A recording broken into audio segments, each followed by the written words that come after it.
Hi guys! For today's video, ayan, kakatapos ko nga lang mag-almusal at ngayon ay magtututbrush tayo. So, sa mga gusto palang bumili uli ng aking, kasi nakagawa na ako nito ng video. Ito nga pala, meron siyang purple at meron din siyang charcoal deep clean. Ito yung ginagamit ko. So, ganito yan.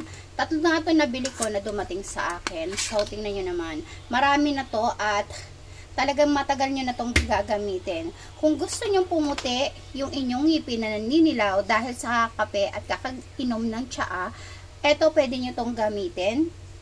Mamili na lang kayo kung ano ang gusto nyong gamitin. So, kakatapos ko nga lang mag-almusal at ngayon naman ay magtututbrush tayo.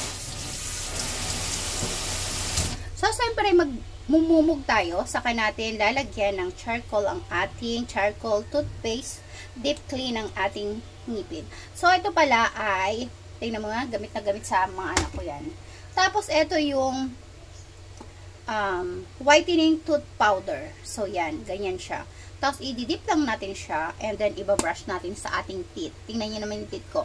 Ang ngipin ko kasi ay talagang yellowish. Pero, dahil nga may mga tartar na hindi na tatanggal, at naiiwan, kala natin malinis na yung ating ngipin, kakatoothbrush natin. Yung pala ay may naiiwan pa mga ano dyan, mga tartar na hindi talaga naaalis. At gagamitan natin siya ng Iskuban toothpaste. So, ayan, nilagyan ko na siya yung tooth powder natin, whitening powder. Ayan. Ito naman para sa violet.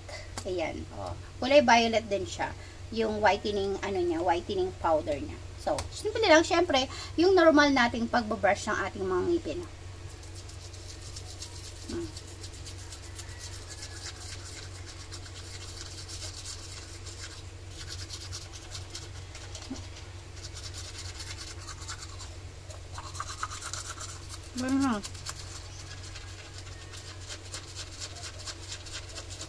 Mabula siya, guys.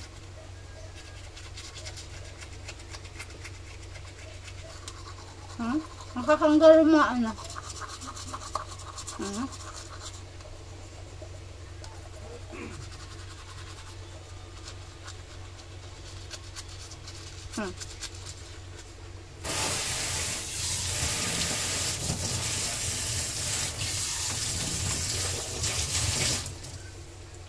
So, ayun lang, ganun lang, nag-iiwan siya ng fresh breath sa inyong mga bibig at masarap yung lasa niya, promise. Para magkaroon din ng maaamoy na maganda yung inyong mga magiging katabi o magiging kausap. So, yun lang. Kung gusto nyong mag-order, lalagay ko yung link sa comment section. So, bye na. Bye!